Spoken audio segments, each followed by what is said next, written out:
kabajamtoota daawwattoota televezyiinii mo'aa kun qophii sanbata mo'aati. Nageenyi keen kan kabajaatiif jaalalaa adduma isin jirtanitti isin bira ga'uuti. Amma dabareen kan gola seenaati.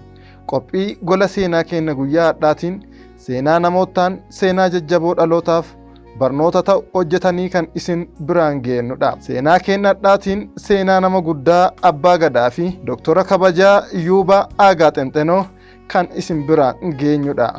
Qophii qopheessuudhaan anka isin waliin turu Annaboonsaa Bazzaabbiitii.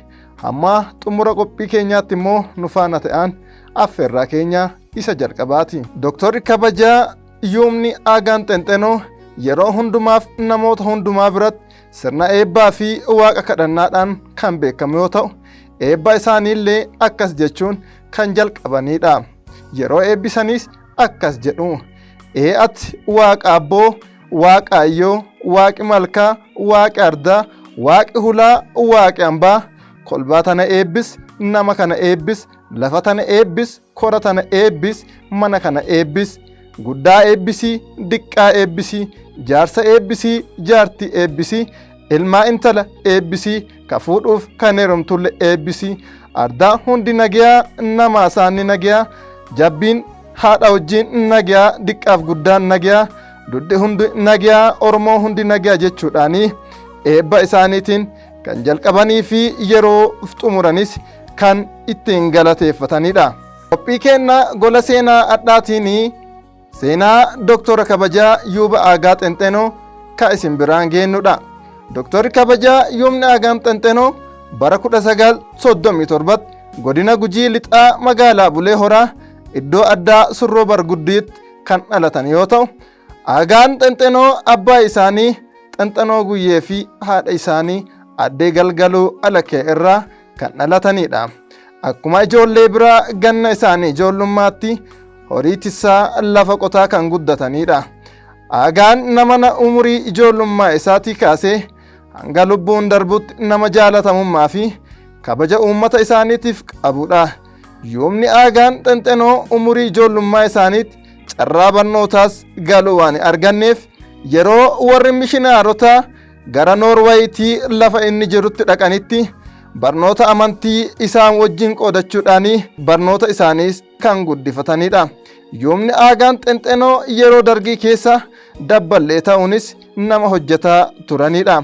Abbaan gadaa duraanii doktorri kabajaa Yuubni Aagaan Xenxenoo yeroo turtii BBC waliin taasisaniin barnoota waa'ee gadaa abbaa isaa jala taa'ee akka barataa turee fi imaanaa waa'ee barnoota gadaa barsiisaa akka ta'us dubbataniiru.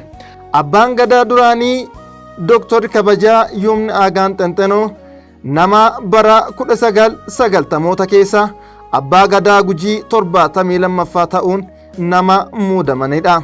Baroota gadaa isaanii keessatti abbaan gadaa duraanii kun Yuubni kabajaa Aagaan Xenxenoo gadaa quufaa, gadaa nagaa, gadaa nageenyaa, gadaa hortee fi gadaa tokkummaa cimsana jedhuun bara gadaa isaa keessa dabarseera. Doktorri kabajaa Yuubni Aagaan Xenxenoo nama waa'ee gadaatii fi xiiqii guddaan hojjetaa turan yoo ta'u, gadaa Oromoo hamma yuuneskootti galma'utti nama gumaacha guddaa gochaa turanidha. Maarree kana qofaa miti.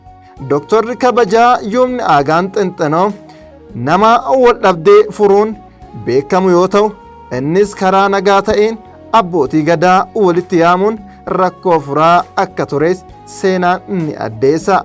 Yuubni kabajaa Doktorri Aagaan Xenxenoo adeemsa gadooma isaanii keessatti nama dhageettii fi namoota hundumaa biratti jaalatamummaa qabaachuu fi nama soomni arraba isaanii keessaa hin baane akkasumas nama biyyaaf addunyaaf waa'ee sirna gadaa beeksisanidha. Yuubni kabajaa Doktor Aagaan Xenxenoo turtii yeroo gadaa isaanii keessatti kibba Oromiyaa godina Gujiitii ka'anii hamma Washington DC'tti waa'ee gadaa fi sirna ittiin bulmaata Oromoo sadarkaa addunyaatti yookaan yuuneskootti nama galmeessuu danda'anidha. Doktorri kabajaa Yuubni Aagaan Xenxenoo yeroo gadaa isaaniitti akkaataa ittiin bulmaataa fi ooltumaa irrattis barsiisa gaarii kennaa nama turedha. Doktorri kabajaa Yuubni Aagaan Xenxenoo bara gadaa isaanii keessatti hojii fakkeenyummaa qabuun kan yaadataman bara 1990moota keessa baallee kan fudhatanii fi aangoo isaanii waggaa 8 booda bara 2000tti aangoo baalli isaanii gadaa 73ffaadhaaf kan dabarsanidha. Yuumni guddaan Aagaan Xinxinoo guyyaa sanarraa kaasee gorsaa abbootii gadaa fi akkaataa isaan nageenyatti ijaarratan barsiisaa turuunis ni yaadatama. Yeroo sanatti barnoonni sirna gadaa yuunivarsiitii keessatti kennamaa waa hin turreefis barnooti sirna gadaa akka jalqabamu taasisaniiru. Maarree Dooktarri kabajaa yuumni Aagaan Xinxinoo sirna barnoota gadaa yuuneeskoo irrattis akka galma godhaniiru. Akkasumas manni murtii aadaa akka hundeeffamuu fi barmaatileen garagaraas karaa mana murtii aadaa kanaan akka furmaata argatanis nama gochuu fi carraaqqii guddaa nama taasisaa turanidha. Dooktarri kabajaa yuumni Aagaan Xinxinoo tattaaffii isaan qabanii fi ilaalcha waa'ee gadaatiif isaan qabanirraa ka'uudhaan bara 2008 yuunivarsiitii Bulee Horaa irraati Dooktora kabajaa argataniiru. Dooktarri kabajaa yuumni Aagaan waldhabdee dhuunfaa fi gosaa gidduu seenuunis abbaa araaraa ta'anii araarsuu fi nama beekamudha. Ilaalcha isaanii kanarraa kan ka'e dhaabbilee garagaraa irraa badhaasa fudhataa nama turedha. Maarree aduma kanaan jiru wanti dhaga'uuf gurra namaatti hin tolle Dooktora kabajaa yuuba Aagaa Xinxinoo dhukkubsatanii mana yaalaa galan.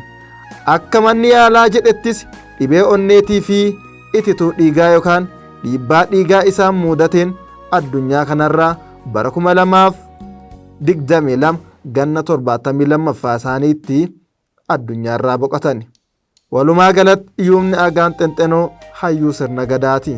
Egaa kabajamtoota daawwattoota qophii gola seenaa. Qophii gola seenaa keenya guyyaa har'aatiinis seenaa nama jabaa kanaa kan isin biraan geenyedha.